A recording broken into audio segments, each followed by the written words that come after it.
Salut tout le monde, donc on va continuer aujourd'hui avec les émulateurs. On en avait vu quelques-uns déjà.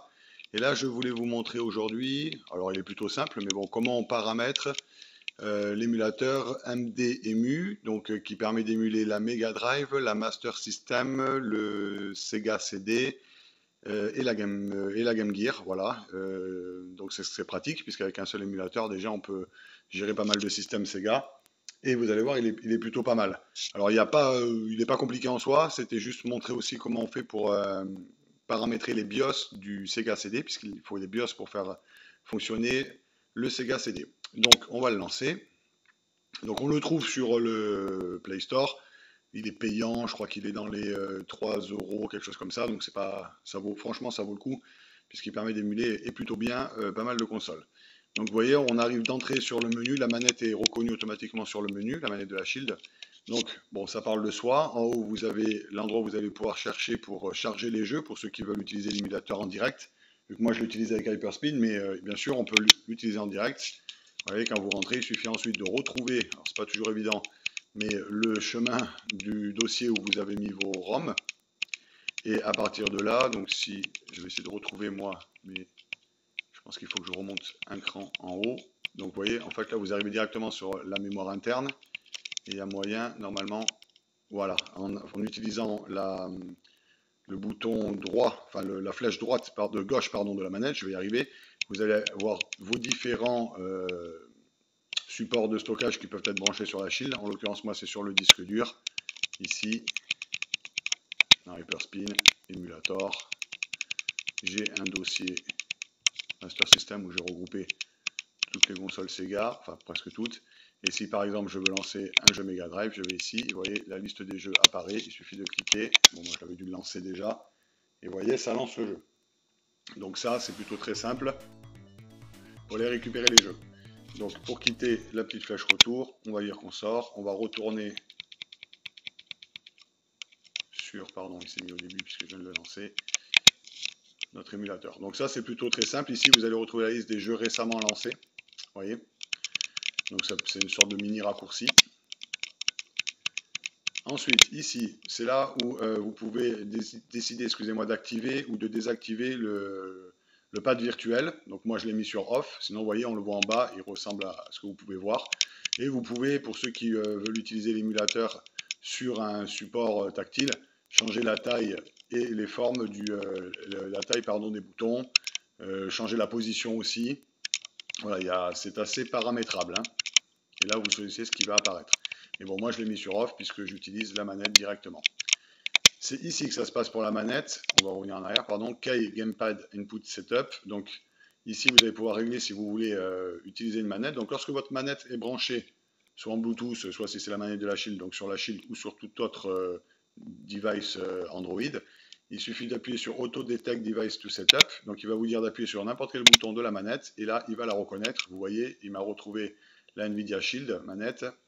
Et ici, vous allez pouvoir paramétrer comme vous le souhaitez les boutons. Si vous faites Set Gamepad Case, voilà, ici vous pouvez choisir quel est le bouton à utiliser pour aller en haut, droite, bas, gauche, ainsi de suite, et Start, etc. etc. Et vous avez les boutons ici. En fait, c'est très simple. Quand vous voulez, par exemple, dire que pour haut, vous voulez utiliser le pad haut, vous appuyez sur le bouton A de la manette, il va vous dire d'appuyer ensuite sur le bouton sur lequel vous souhaitez affecter cette fonction, et vous voyez, je l'ai fait, il l'a reconnu, et ainsi de suite. Mais lorsque vous faites le setup automatique, comme on a vu au départ de la manette, l'auto-detect, il va vous paramétrer tous les boutons. Alors après, si ça ne vous convient pas, il suffit d'aller changer. Donc là, c'est pour la première manette, mais vous pouvez très bien ensuite aller affecter une deuxième manette en faisant la même chose. Vous allez faire Auto Detect Device to Step avec votre deuxième manette. Il va vous la paramétrer automatiquement en Player 2.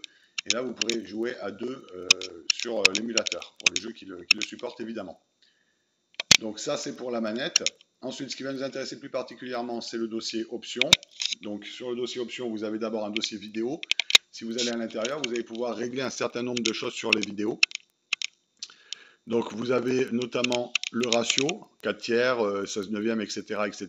Donc ça c'est vous qui voyez. Vous pouvez ici choisir le type enfin là, les deux sont supportés évidemment, ça dépend du jeu qu'on met. Si c'est un jeu japonais, il tournera en 60 Hz. Si c'est un jeu européen, il tournera en 50 Hz. Ensuite, bon, vous avez des options d'overlay. Et de mémoire, c'est par ici qu'il y avait quelque chose qui va nous intéresser. Je recherche, excusez-moi. Non, c'est pas ici.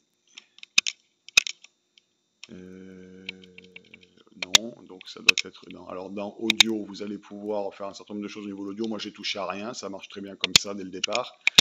Et c'est dans système que vous allez pouvoir, et ça c'est très important, en bas, donner le chemin des BIOS pour le Sega CD.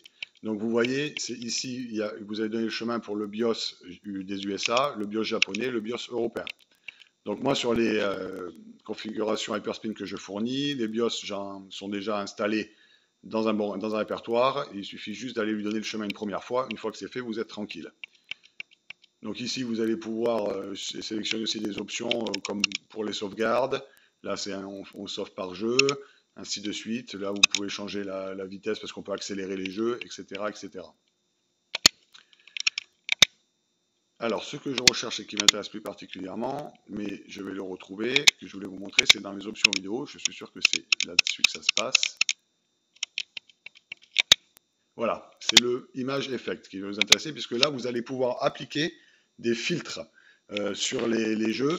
Donc, je ne sais pas exactement. Alors, je sais que celui-ci, par exemple, va vous multiplier la résolution, donc va vous donner des jeux un peu plus lisses.